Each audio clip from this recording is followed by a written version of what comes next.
Ibadallah, rijalallah, aghithuna li ajlillah.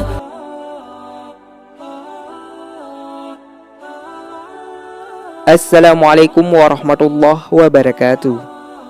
Kisah ini diambil dari kitab Mukasyafah Al-Qulub karangan Imam Ghazali.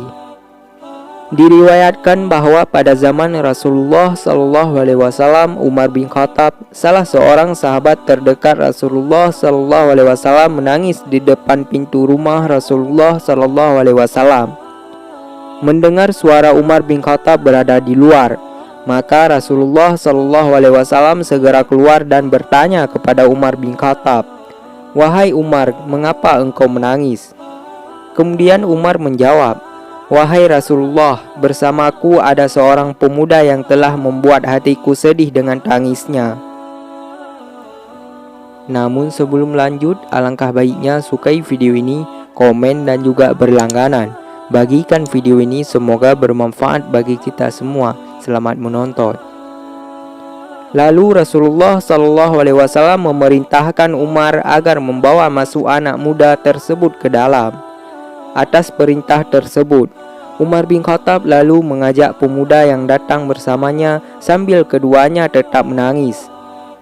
Pemuda itu disuruh duduk di depan Rasulullah SAW dan Umar ibnu Khattab duduk di sebelahnya. Rasulullah SAW kemudian bertanya, "Wahai pemuda, mengapa engkau menangis?" Pemuda itu menjawab sambil tetap menangis, "Wahai Rasulullah, dosaku sangat besar dan aku takut Allah memurkaiku."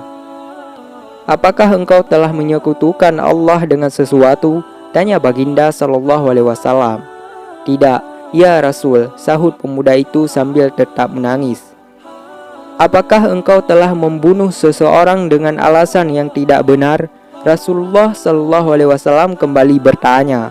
"Tidak ya Rasul," sahut pemuda itu sambil terus menangis.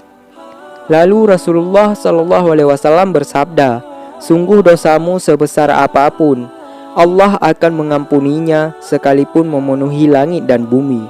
"Sungguh dosaku lebih besar dari itu, ya Rasul," sahut pemuda itu. "Apakah besar dosamu melebihi Arash?" "Besar mana dengan Arash?" tanya baginda SAW lagi. "Dosaku sangat besar, ya Rasulullah." "Lalu besar mana dosamu dengan keagungan, ampunan dan rahmat Allah?" tanya Rasulullah SAW. "Tentu keagungan, ampunan dan rahmat Allah lebih besar, tetapi dosaku sangat besar, ya Rasulullah," jawabnya masih dalam keadaan menangis terisak-isak. Karena kurang mengerti maksud pengakuan dari pemuda itu, akhirnya Rasulullah SAW mendesaknya, "Cobalah katakan dosa apa yang pernah engkau perbuat." "Aku malu menyebutnya, ya Rasulullah," kata si pemuda itu. Karena Rasulullah SAW terus mendesak pemuda itu untuk mengatakan dosanya secara jujur, maka dengan perasaan malu dan takut, pemuda itu pun menceritakan dosa yang dilakukannya. "Wahai Rasulullah, aku ini seorang penggali kubur. Sejak 7 tahun lalu hingga meninggalnya puteri dari seorang sahabat Ansar. Melihat kecantikan dan kemontokan tubuhnya, nafsu birahiku memuncak. Setelah kuburan sepi, kubongkar kuburnya dan kutelanjangi mayat gadis itu. Setelah kucumbui, nafsu birahiku tak dapat kutahan, lalu kusetubuhi. Saya terkejut. Tiba-tiba mayat gadis itu berkata, 'Tidaklah engkau malu kepada Allah? Pada hari Allah menghukum orang-orang yang berbuat zalim, sementara engkau menelanjangiku dan menyetubuhiku di antara orang-orang yang telah mati. Engkau membuatku dalam keadaan junub di hadapan Allah.'" Mendengar pengakuan dari si pemuda itu, Rasulullah SAW segera bangkit berdiri dan meninggalkannya, seraya berseru, "Hai pemuda fasik, pergilah, jangan engkau dekati aku, nerakalah tempatmu kelak." Pemuda itu pun segera keluar meninggalkan rumah Rasulullah SAW seraya menangis. Dia berjalan dengan arah tak menentu keluar kampung. Sampailah dia di padang pasir yang luas lagi panas. 7 hari lamanya ia tidak makan dan minum karena penyesalan dan kesedihan yang sangat mendalam, hingga lemahlah keadaan tubuhnya, tak kuasa lagi berjalan. Lalu kemudian jatuh tersungkur di tempat itu.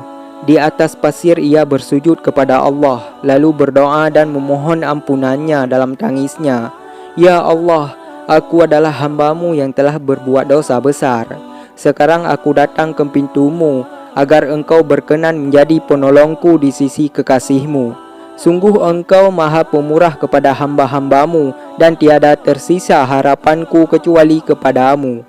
Ya Allah Tuhanku, sudilah menerima kehadiranku. Kalau tidak, datangkanlah api-Mu dari sisi-Mu, dan bakarlah tubuhku dengan api-Mu di dunia ini, daripada Kau bakar tubuhku di akhirat nanti. Setelah itu malaikat Jibril alaihissalam datang kepada Rasulullah SAW. Usai menyampaikan salam dari Allah, Jibril alaihissalam berkata, "Wahai Muhammad, Allah Subhanahu wa taala bertanya kepadamu, apakah engkau yang menciptakan makhluk? Bahkan dialah yang menciptakan diriku dan mereka." Jawab Rasulullah SAW, "Apakah engkau memberi rezeki kepada mereka?" tanya Jibril alaihissalam. Rasulullah SAW menjawab, "Bahkan dia memberi rezeki padaku dan mereka." "Apakah engkau menerima taubat mereka?" tanya Jibril alaihissalam untuk kali yang sekiannya. "Bahkan dia yang berhak menerima taubat dan mengampuni dosa-dosa hambanya," ujar Rasulullah SAW. Jibril alaihissalam lalu berkata, "Allah berfirman kepadamu, telah datang kepadamu seorang hambaku dan dia menerangkan satu dosa dari beberapa dosanya. Maka kamu berpaling marah kepadanya dari dosanya. Maka bagaimana keadaan orang-orang mukmin kelak apabila mereka datang dengan dosa yang banyak lagi besar ibarat gunung yang besar? Engkau adalah utusanku yang aku utus sebagai rahmat untuk seluruh alam.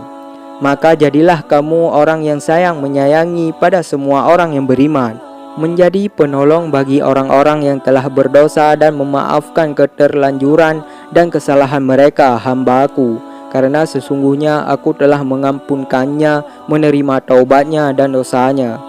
Kemudian Rasulullah SAW mengutus beberapa orang sahabat. Maka mereka temui pemuda tersebut lalu memberikan kabar gembira kepadanya dengan maaf dan ampunannya. Lalu mereka membawa pemuda tersebut berjumpa Rasulullah, yang mana ketika itu beliau Rasulullah sedang menunaikan sembahyang maghrib, dan mereka pun bermakmum di belakangnya. Ketika Rasulullah SAW membaca surah Al-Fatihah yang dilanjutkan dengan surah At-Takasur, Alhaakumut Takasur, sampai baginda membaca hatta zurtumul maqabir, kamu telah dilalaikan sehingga kamu masuk kubur. Maka berteriaklah pemuda itu dengan keras sekali, langsung jatuh. Ketika mereka selesai sembahyang, mereka dapati pemuda itu telah meninggal dunia. Mudah-mudahan Allah Ta'ala membelas kasihaninya. Wallahu a'lam bisawab. Terima kasih. Assalamualaikum warahmatullahi wabarakatuh.